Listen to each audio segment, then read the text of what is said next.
ओम श्री सच्चिदानंद सद्गुरु साईनाथ महाराज की जय. Chapter 2. Object of writing the work: Incapacity and boldness in the undertaking. Hot discussion conferring significant and prophetic title of Hemad Pant. Necessity of a Guru.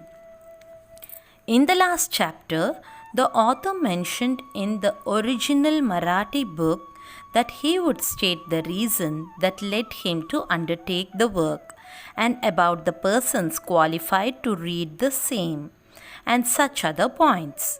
Now, in this chapter, he narrates the same. The object of writing this work. In this first chapter, I described Sai Baba's miracle of checking and destroying the cholera epidemic by grinding wheat and throwing the flour on the outskirts of the village. I heard other miracles of Sai Baba to my great delight, and this delight burst forth into this poetic work. I also thought that the description of these miracles of Sai Baba would be interesting and instructive to his devotees and would remove their sins. And so I began to write the sacred life and teachings of Sai Baba. The life of the saint is neither logical nor dialectical. It shows us the true and great path. Incapacity and boldness in undertaking the work. Hemad Pant thought that he was not a fit person to undertake the work. He said, "I do not know the life of my intimate friend, nor do I know my own mind. Then how can I write the life of a saint or describe the nature of incarnations, which even the Vedas were unable to do? One must be a saint himself before he could know other saints. Otherwise, how can I describe their glory? To write the life of a saint is most difficult. One may as well be able to measure the depth of the seven seas or enclose the sky with cloth trappings." I knew this was the most venturous undertaking which might expose me to ridicule. I therefore invoked Sai Baba's grace. The premier poet, saint of Maharashtra, Sri Dhyaneshwar Maharaj, has stated that the Lord loves those who write the lives of saints, and the saints also have their own peculiar method of assigning the service, which the devotees long for. The saint inspires the work, the devotee becomes only an indirect cause or an instrument in achieving the end. For instance, in 1700 Shaka year, the poet Mahipati aspired to write the lives of saints. Saints inspired him and got the work done. So also, in 1800 Shaka year, Das Ganu's service was accepted. The former wrote 4 works: Bhakta Vijaya, Sant Vijay, Bhakta Leelamrut, and Sant Leelamrut, while the latter wrote 2, Bhakta Leelamrut and Sant Kathamrut, in which the lives of modern saints were described. In chapters 31, 32, 33 of Bhakta Leelamrut and in chapter 57 of Sant Leelamrut, the life of teachings of Sai Baba are very well depicted. These have been separately published in Sai Leela magazine, 11-12 numbers, volume 17. The readers are advised to read these chapters. So also, Sai Baba's wonderful Leelas are described by Mrs. Savitri Bai Raghunath Tendulkar of Bandra in a small book named Sri Sainath Bhajan Mala. Das Ganu Maharaj also has composed various sweet poems on Sai Baba. A devotee named Amidas Bhavani Mehta had also published some stories of Sai Baba in Gujarati. Some numbers of Sainath Prabha, a magazine published by Dakshina Bhiksha Sanstha of Shirdi, are also published. Then the question of objection comes in. that while so many works regarding Sai Baba are extant, why should this Satcharitra be written? And where is the necessity? The answer is plain and simple. The life of Sai Baba is as wide and deep as the infinite ocean, and all can dive deep into the same and take out precious gems of knowledge and bhakti, and distribute them among the aspiring people. The stories, parables, and teachings of Sai Baba are very wonderful. They will give peace and happiness to the people who are afflicted by sorrows and heavily loaded with miseries of this worldly existence, and also bestow knowledge and wisdom both in worldly and in spiritual domains. If these teachings of Sai Baba, which are as interesting and instructive as the Vedic lore, are listened to and meditated upon, the devotees will get what they long for, viz., union with Brahma, mastery in eightfold yoga, bliss of meditation, etc. So, I thought that I should call these stories together. That would be my best upasana. This collection would be most delightful to those simple souls whose eyes were not blessed with Sai Baba's darshan. So I set about collecting Sai Baba's teachings and expressions, the outcome of his boundless self-realization. It was Sai Baba who inspired me in this matter. In fact, I surrendered my ego at his feet and thought that my path was clear and that he would make me quite happy here and in the next world. I could not myself ask Sai Baba to give me permission for this work. So I requested Mr. Madhavrao Deshpande alias Shama, Baba's most intimate devotee, to speak to him for me. He pleaded my cause and said to Sai Baba, Baba, this Anna Sahib wishes to write your biography. Don't say that you are a poor fakir and there is no necessity to write it. But if you agree and help him, he will write, or rather, your grace will accomplish the work. Without your consent and blessing, nothing can be done successfully. When Sai Baba heard this request, he was moved and blessed me by giving me his udi, the sacred ash, and placing his boon bestowing hand on my head, said, Let him make a collection of stories and experiences. Keep notes and memos. I will help him.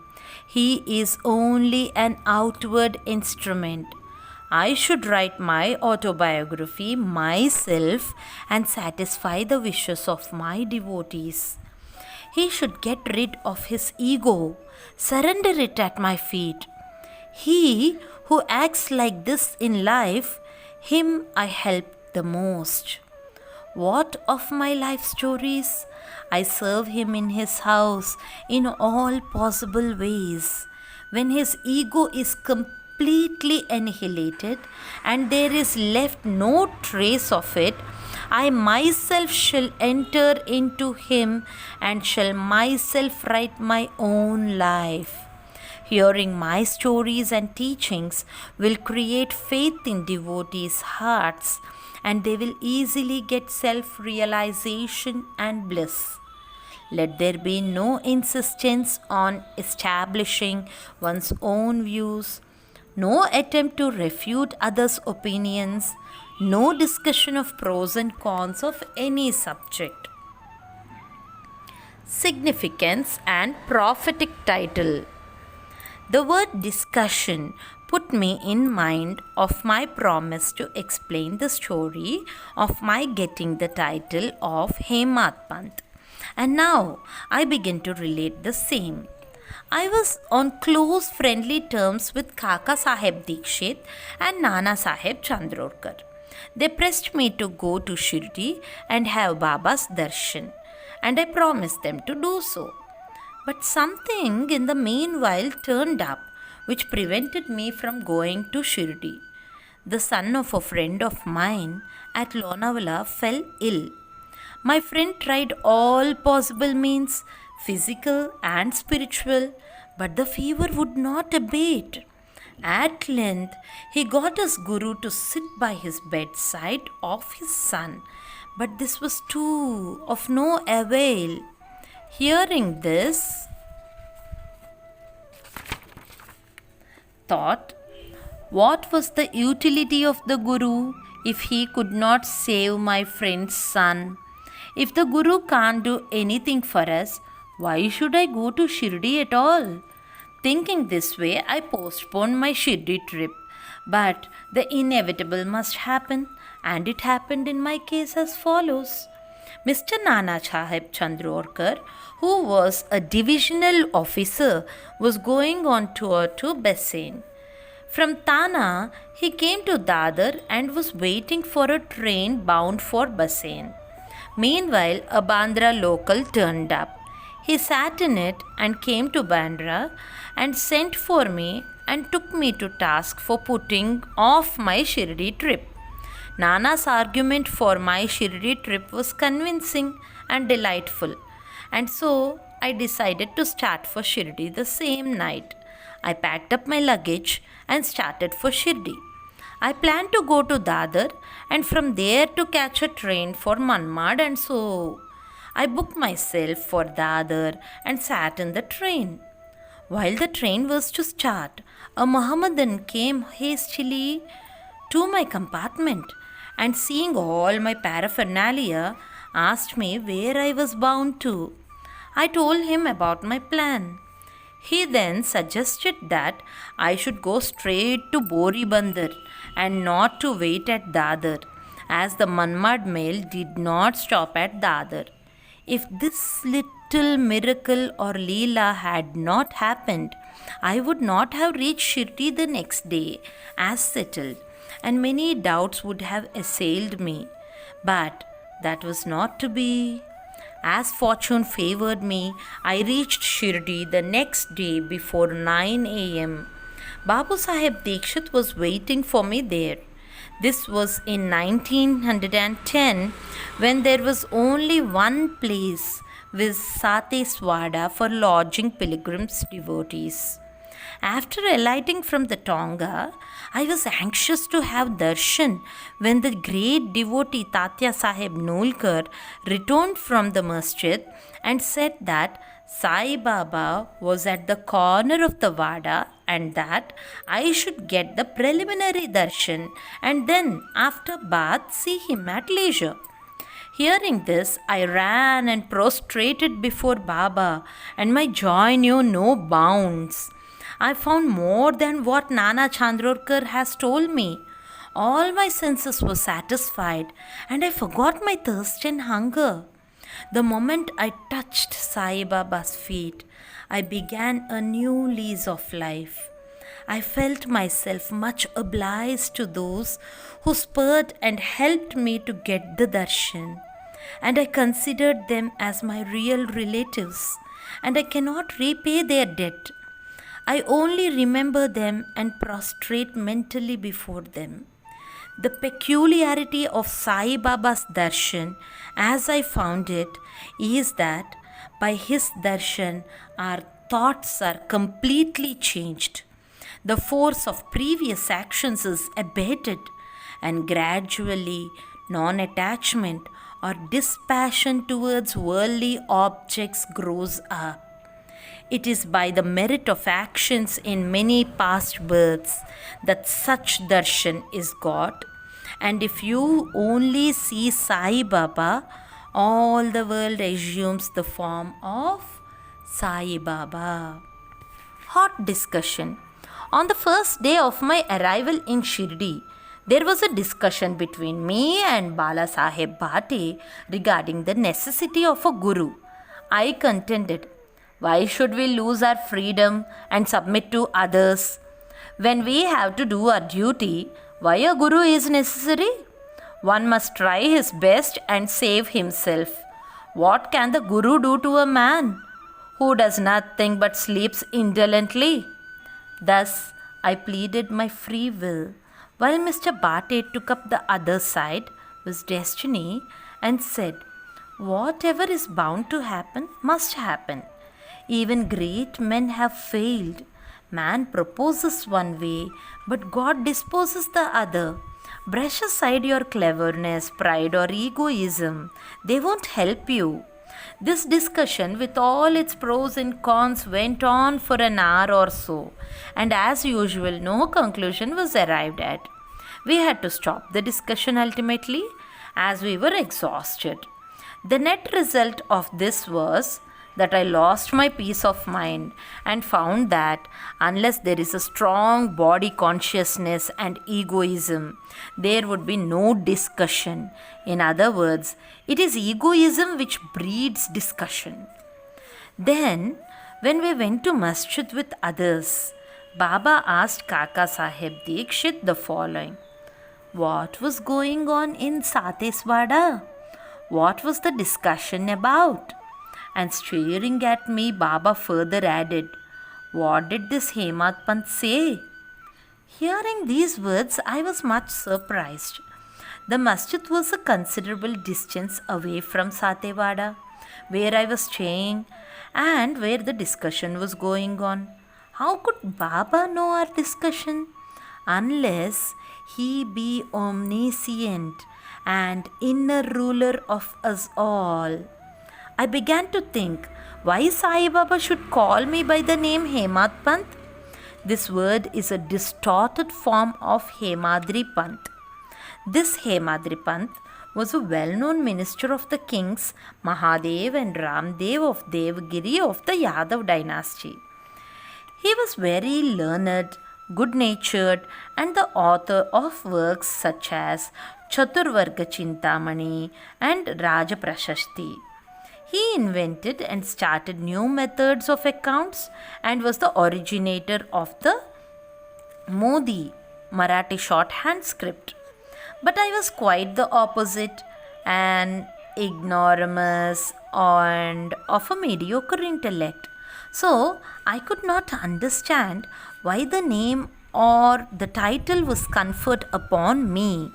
But thinking seriously upon it, I thought that the title was a dart to destroy my ego, so that I should always remain meek and humble. It was also a compliment paid to me for the cleverness in the discussion. Looking into history, we think that Baba's word was significant and prophetic, as we find that he looked after the management of Sri Sai Sansthan very intelligently, kept all the accounts properly, and was also the author of such a good work, Sai Satcharitra, which deals with such important and spiritual subjects as dhyana, bhakti, dispassion, self-surrender, and self-realization. About the necessity of a guru. Hemad Pant has left no note, no memo about what Baba said regarding this subject. But Kaka Sahib Dikshit has published his notes regarding this matter. Next day, after Hemad Pant's meeting with Sai Baba, Kaka Sahib went to Baba and asked, Baba, where to go? Baba said, high up. Then the man said, where is the way? Baba said, there are many ways leading there. There is one way from here, Shirdi also. The way is difficult. There are tigers and wolves in the jungles on the way. I, Kaka Sahib, asked, but Baba, what if we take a guide with us? Baba answered, then there is no difficulty. The guide will take you straight to your destination, avoiding wolves, tigers, and ditches, etc. on the way. If there be no guide, there is the danger of you being lost in the jungles or falling into ditches. Mr. Dabolkar was present on this occasion, and he thought that this was the answer Baba gave to the question whether Guru was a necessity, and he thereupon took the hint that no discussion whether man is free or bound is of any use in spiritual matters, but on contrary, real Paramartha is possible only as the result of the teachings of the Guru, as is illustrated in this chapter of the original work. In instances of great avataras like Ram and Krishna, who had to submit themselves to their gurus, Vasishta and Sandipini respectively, for getting self-realization, and that the only virtues necessary for such progress are faith and passion. Bow to Sri Sai. Peace be to all. End of chapter 2.